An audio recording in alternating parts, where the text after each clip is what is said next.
비용을 아내로 둔 아전 첫 번째 이야기 시작하겠습니다.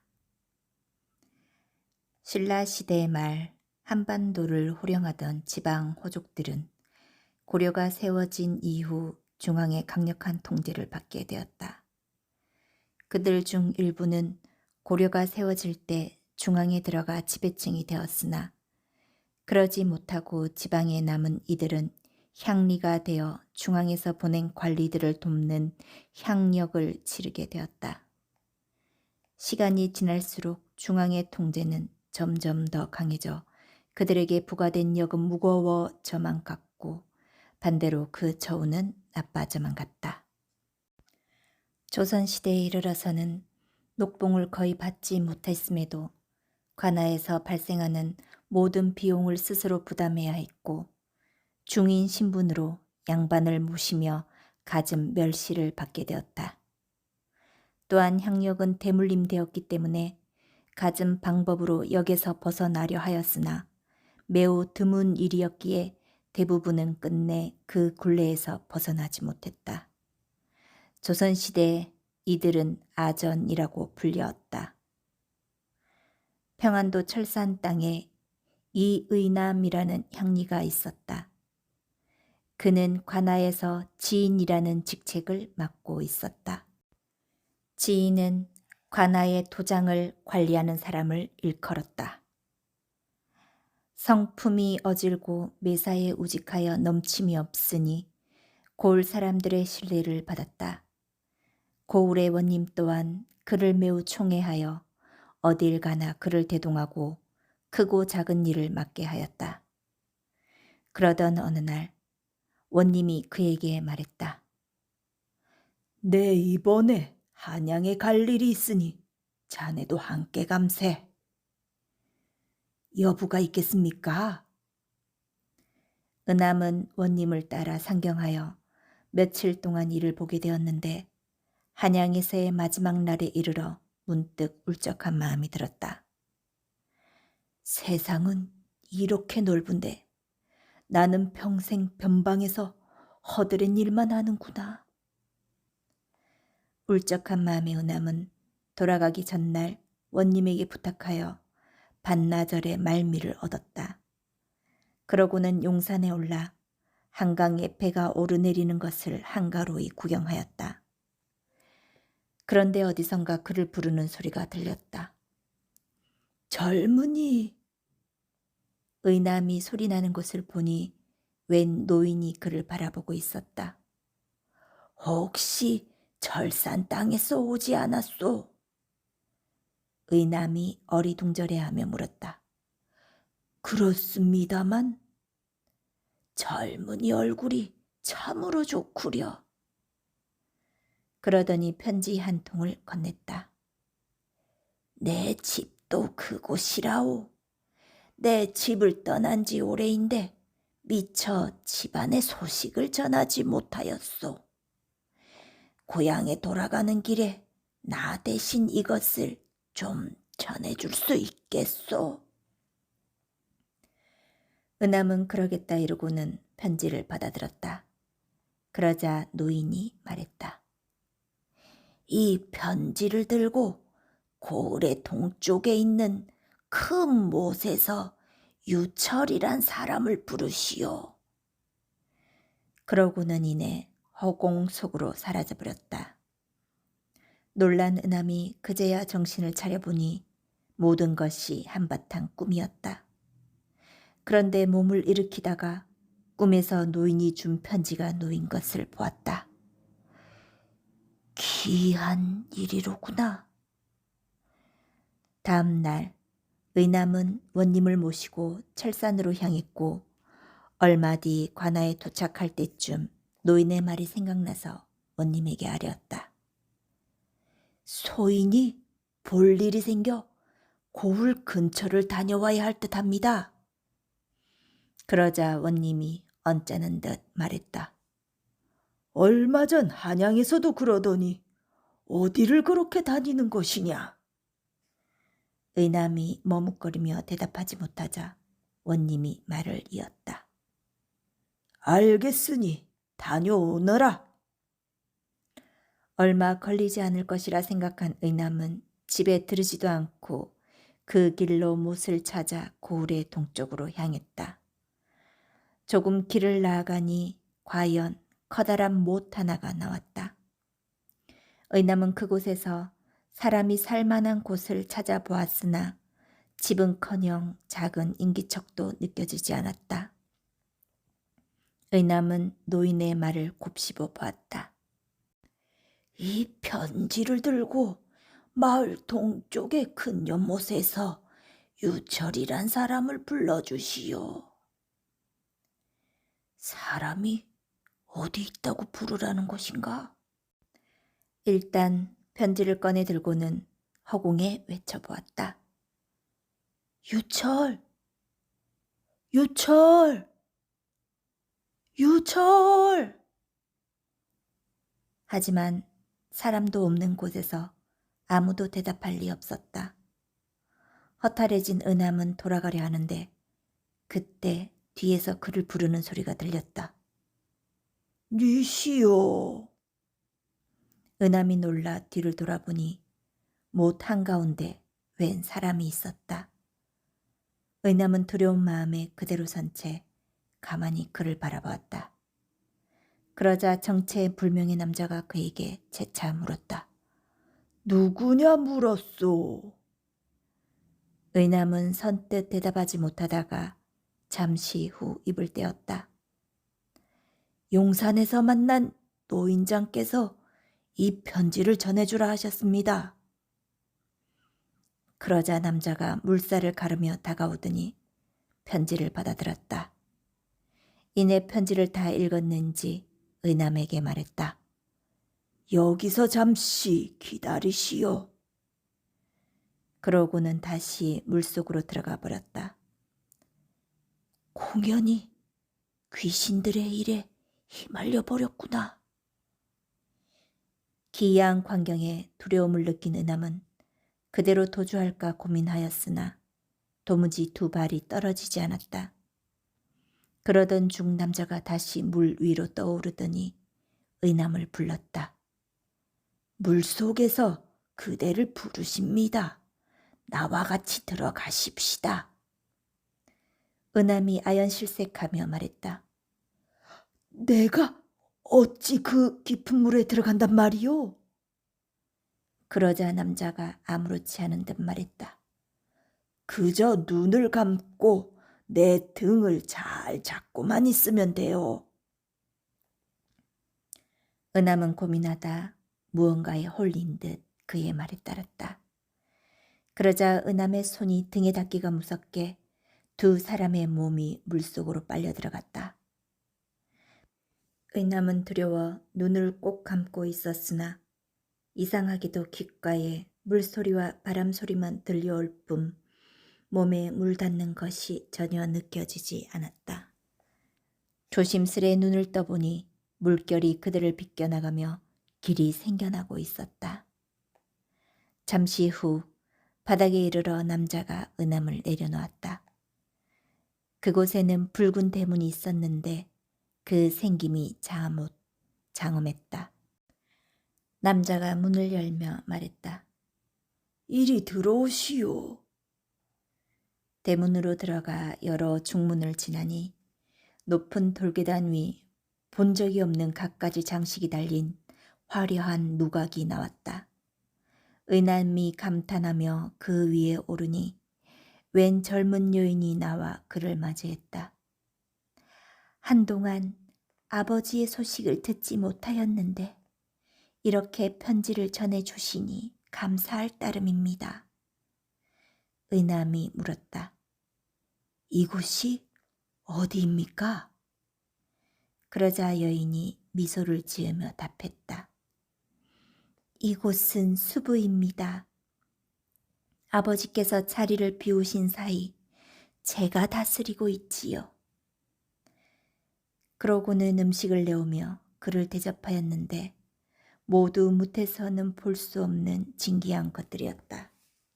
또한 그녀는 의남에게 큰 집을 지어주어 머물게 하며 융숭이 대접하였다. 그렇게 며칠 동안 의남이 그녀의 대접을 받으며 이런저런 이야기를 나누니 그간의 의심은 씻은 듯 사라졌다. 또한 여인의 아름다움과 고운 성품에 반하여 그녀를 흠모하게 되었다. 그러던 중 하루는 여인이 다가와 그에게 말했다. 사실 아버지 말씀에 이르길 편지를 가지고 온 분의 덕이 높으니 도착하시는 대로 혼인을 하라 하였습니다. 나리의 뜻은 어떠신지요? 의남은 기다렸다는 듯 흔쾌히 수락하였다. 좋습니다. 나 또한 바라고 있던 바입니다. 그러자 여인이 걱정되는 낯빛으로 물었다. 지금은 사람의 모습을 하고 있지만 저는 용녀입니다. 그래도 괜찮으시겠습니까? 괜찮습니다. 거리낄 것이 무엇이 있겠습니까? 두 사람은 수비에서 혼례를 올렸고 즐거운 나날을 보냈다. 그런데 의남은 슬슬 무태의 일이 걱정되기 시작했다. 그래서 아내에게 말했다. 네, 곧바로 이곳에 오느라 집에도 들르지를 못하였습니다. 무태 잠시 다녀와야 할 듯합니다. 그러자 용녀가 잠시 고민하더니 말했다. 무태서는 어떤 일을 하고 계십니까? 지인입니다. 지인은 어떤 옷을 입습니까? 쾌자를 입습니다. 그러자 용녀는 귀한 비단을 꺼내어 옷을 만들더니 그의 배에 입혀주며 말했다. 서방님, 부디 빨리 돌아오세요. 그러고는 유철을 불러 의남을 물 밖으로 데려다 주도록 했다. 무트로 나간 의남은 왔던 길을 되돌아 고을로 향했다. 그런데 고을에 도착하고 보니 그의 어머니가 길에서 이리저리 헤매는 것이 보였다. 어머니, 무슨 일로 나오셨습니까? 그러자 그의 어머니가 그를 보고는 다그쳤다. 그동안 어디 있었던 게냐? 원님께서 너의 아버지를 잡아들였다. 이야기를 들어보니 며칠이 지나도 의남이 돌아오지 않자 그가 도주한 것이라 생각한 원님이 그의 아버지를 잡아놓고 날마다 의남이 숨은 곳을 실토하라며 신문을 한다는 것이었다.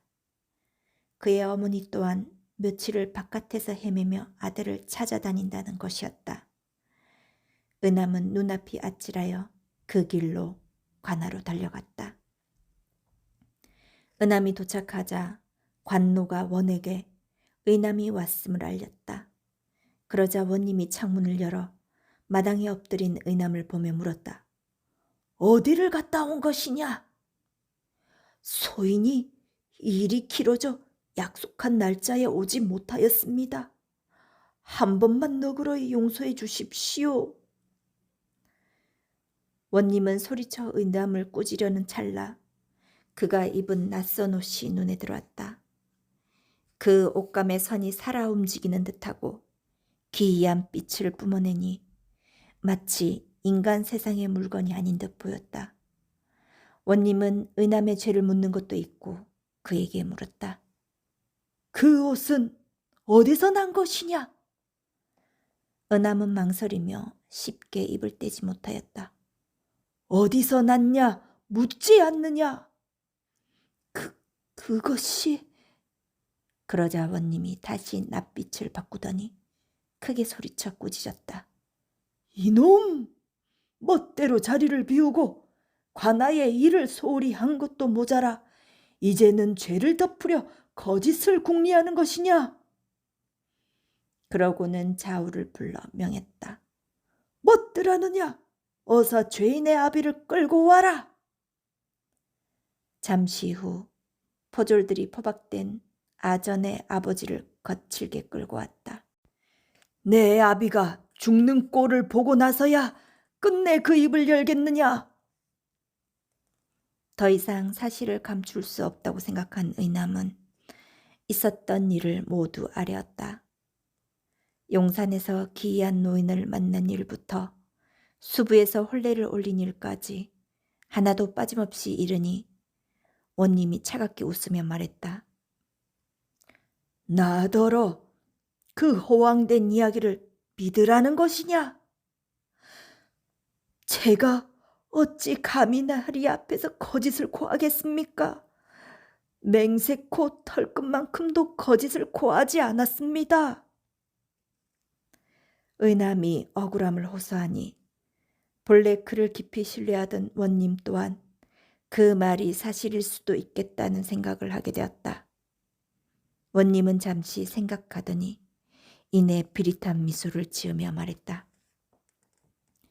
내 말에 따르면 내 아내는 용녀이니 그 자태가 자목 궁금하구나. 내 아내를 한번 보고 싶구나.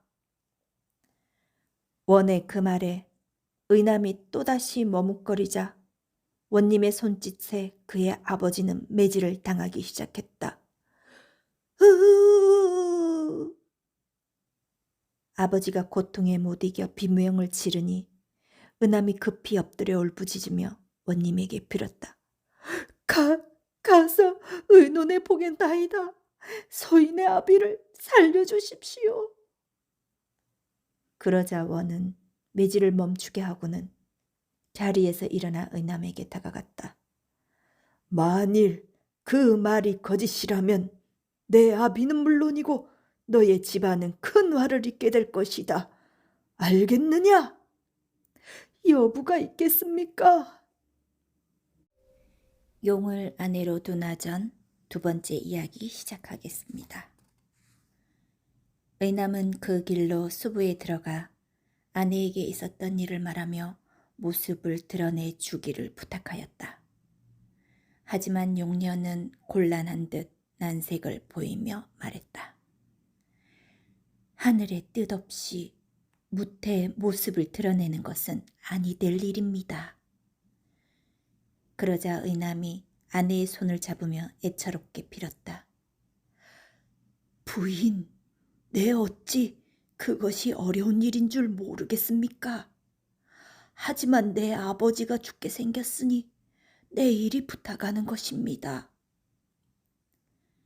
의남의 간곡한 청에 용녀도 끝내 하는 수 없다는 듯 말했다.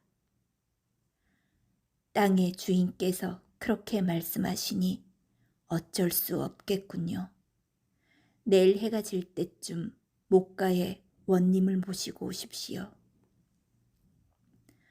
의남은 다시 무트로 나와 원님에게 아내의 뜻을 알렸고 원님은 흥미롭다는 듯 그리하겠다고 하였다. 의남은 원에게 아내를 보여주겠다 약속하고 집으로 돌아가면서 한편으로는 안심하면서도 다른 한편으로는 몹시 괴롭고 슬픈 마음에 눈물이 비오는 듯 내렸다. 다음날 원님은 목가에 큰 장막을 치게 하고는 그 아래 앉았다. 또한 소문을 들은 고을 사람들도 용녀를 보겠다며 노도나도 몰려와 목가에 북새통을 이루었다. 드디어 해가 질 때쯤 원님이 의남에게 명했다. 이제 나오라 하거라. 참담한 심정으로 의남이 물가에서 외쳤다. 유철! 그러자 유철이 물 아래에서 올라오더니 물 밖의 모습을 드러내지 않은 채 의남에게 물었다. 융복을 입고 나갈지 평상복을 입고 나갈지 여쭤보라 하십니다. 이 말에 의남이 원님에게 이것을 전하니 원님이 잠시 고민하다 말했다. 이왕 보는 것인데 평상복보다야 화려한 융복이 낫겠지. 이를 다시 의남이 전하니 유철은 고개를 끄덕이고는 다시 물속으로 내려갔다. 그리고 잠시 후 못이 끓어오르기 시작했다. 그러고는 물 표면에서 뿔이 솟아오르더니 이내 커다란 황룡 한 마리가 수면을 뚫고 그 모습을 드러냈다. 용의 눈은 번갯불과 같이 번쩍였고 누런빛을 내는 비늘은 하나하나 살아 움직이는 듯했다. 물속에서 나온 용이 굉음과 함께 하늘로 몇 장이나 솟아오르자 이를 본 구경꾼들은 모두 놀라 뒤로 나자빠졌고 원님 또한 몹시 놀라 두 눈을 가린 채 앞으로 엎어져 버렸다. 용은 이 광경을 보고는 한 차례 크게 몸을 비틀더니 다시 물속으로 들어가 버렸다. 용이 사라지자 고을 사람들은 모두 도망치듯 흩어져 버렸고 원 또한 멋쩍은지 은함에게 한마디도 하지 못하고 무리를 이끌고 관아로 돌아갔다. 고맙소. 원은 그날로 의남의 아버지를 풀어주었고 용을 보고 두려운 마음이 생겼는지 그 후로는 의남이 수부에 가고자 말미를 얻을 때에도 문제 삼지 않았다. 그렇게 의남은 한동안 걱정 없이 묵과 물속을 드나들며 용녀와 즐거운 시간을 보냈다. 시간이 흘러 때는 여름, 철산 땅에 심한 가뭄이 들기 시작했다. 타는 듯한 날씨에 몇 달째 비 한 방울 내리지 않으니 온 고을의 농가 밭은 누렇게 타들어갔고 고을의 민심 또한 하루게 다르게 흉흉해져 갔다. 온갖 수를 써서 해결하려 하였으나 도무지 상황이 달라질 기미가 보이지 않자 원님은 지푸라기라도 잡는 심정으로 여러 차례 기우제를 지내보았다. 그러나 하늘이 고울을 버린 것인지 끝내 비는 내리지 않았다. 원님은 몹시 초조해지기 시작했다. 이 상황이 계속되어 굶어 죽는 이가 생기기라도 하는 날에는 조정에서 그에게 엄히 죄를 물을 것이고 그렇게 된다면 원 자리는 물론이고 목숨마저 부지하기 어렵다는 것은 불을 보듯 뻔한 일이었다. 원은 불안함에 잠도 제대로 이루지 못하고 하루하루 수척해져만 갔다. 그러던 어느 날 관아에서 은함을 보고는 문득 무언가가 생각난 듯 급히 그를 불러 말했다. 이보게, 자네 아내는 용이지 않은가? 가서 비를 내려달라 부탁해보게. 그러자 은함이 망설이며 말했다. 제가 할 수 있는 일이 있을지 모르겠습니다. 그 또한 고을의 사정을 잘 알고 있었으나 지난날의 일이 마음에 걸리는 데다 용이 마음대로 모습을 드러내는 것이 하늘의 뜻을 거스르는 일임을 이미 아내에게 들었기에 차마 원의 청을 승낙할 수가 없었다.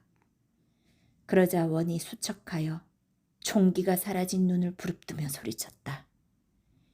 이제야 알겠다.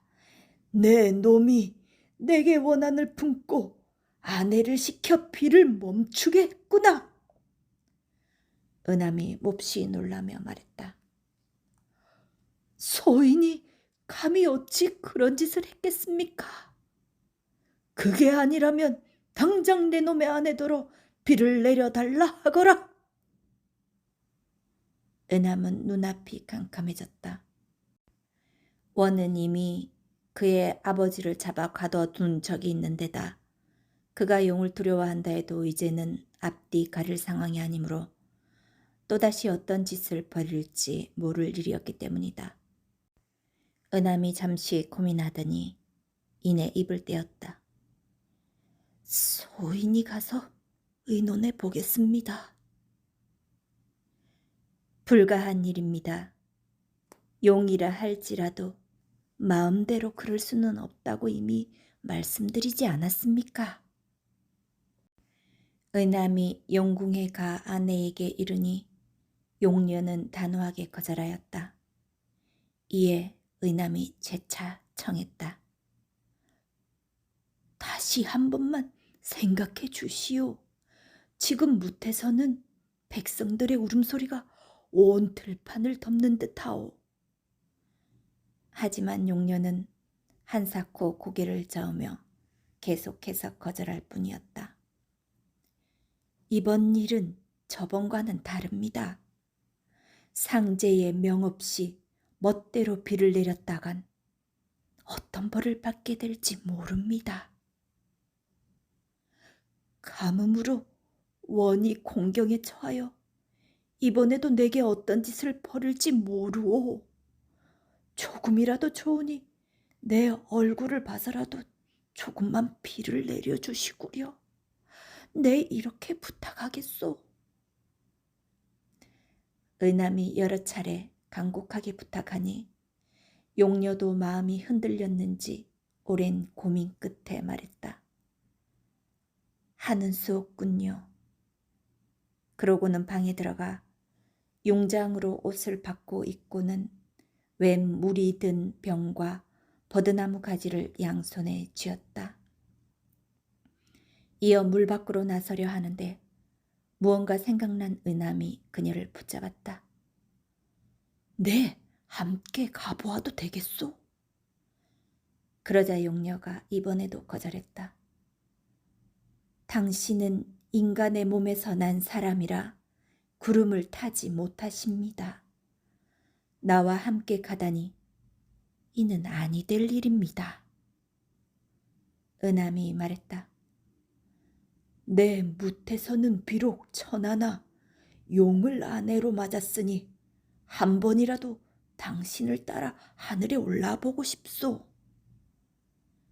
용녀는 의남의 얼굴을 보더니 잠시 고민하다 이내 승낙했다. 제 겨드랑이 밑에 비늘을 꽉 잡고 계십시오. 절대로 두 손을 놓아서는 아니 될 것입니다. 고맙소.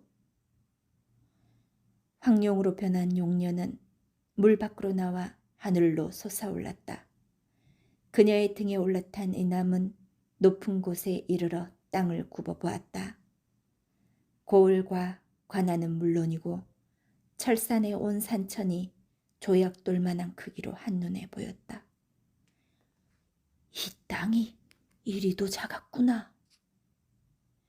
그때 용녀가 버드나무 가지를 병 속에 넣어 적시더니 땅 아래로 물 3방울을 떨어뜨렸다. 물방울은 이내 구름으로 바뀌더니 비가 되어 땅으로 떨어져 내렸다. 용녀는 이를 보고는 이내 몸을 돌려 못 쪽으로 돌아가려 하였다. 하지만 의남이 떨어지는 비를 따라 아래를 내려다보니 땅이 심히 갈라져 있어 아무리 보아도 그만큼으로는 모자랄 것 같다는 생각이 들었다. 또한 저 멀리 논밭에 흩어져 주저앉은 이들의 모습을 보니 마치 그들의 탄식 소리가 귓가에 울리는 듯 측은한 마음이 일었다. 의남은 그곳에서 더 멀어지기 전에 자신도 모르게 핀을 잡은 한 손을 떼고 아내의 손에 쥐어진 물병을 기울여 그 안의 모든 물을 땅 밑으로 흘려보냈다. 이게 뭐하는 짓입니까? 용녀는 크게 놀라 소리치고는 급히 가까운 봉우리로 내려갔다. 그녀는 의남을 그곳에 내려주고 말했다. 이제 큰 재앙이 일어날 것입니다. 절대 산 아래로 내려가지 말고 이곳에 있으십시오. 그게 무슨 말이오? 이럴 줄 알고 당신이 따라오는 것을 말린 것이었습니다. 수부의 물 한 방울은 뭇에서는 한 마을 전체를 덮을 수 있는 비라 3방울이면 좋겠습니다. 그런데 물병을 모두 쏟아버렸으니 이 땅은 이제 큰 물난리로 모두 잠겨버릴 것입니다. 그럼 이제 어찌 되는 것이오? 하늘에 내 죄를 스스로 알린 꼴이 되었으니 나는 이제 벌을 피할 수 없게 되었습니다. 용녀는 그렇게 말하고는 눈물을 흘리며 말을 이었다. 나는 이제 가볼 곳이 있습니다. 당신이 나와의 정을 잊지 않았다면 홍수가 그친 뒤 백각산 아래 나를 보러 와 주십시오. 그리고는 의남을 내려두고 하늘로 솟구쳐 올라 어디론가 떠났다. 비가 그친 뒤 의남이 땅과 물이 닿는 곳으로 가보니 온 고을이 좋기 한 장은 잠겨 있었다. 구름들은 무너져 평지와 구분할 수 없게 되었고 아무리 둘러봐도 눈밭은 흔적조차 보이지 않았다. 이를 어찌한단 말이냐. 탄식해봤자 이미 늦어버렸다. 홍수가 그친 뒤 의남은 아내를 찾아 그녀가 말한 백각산으로 가보았다. 하지만 한참을 찾아도 그녀가 있을 만한 목가는 없었고 모두 거친 바위들 뿐이었다. 종일 아내를 찾다 해가 저물어 돌아가려던 찰나 바위 틈 사이 황룡의 그림자가 보였다. 이를 본 의남은 그곳으로 급히 달려가 보았다. 내가 왔소! 그런데 그곳에는 황룡의 잘린 머리만 떨어져 있을 뿐이었다. 나를 용서하시오, 부인. 의남은 그녀의 머리를 끌어안고 한참을 통곡하고는 그 아래 그녀를 묻어준 뒤 다시 산 밑으로 돌아갔다.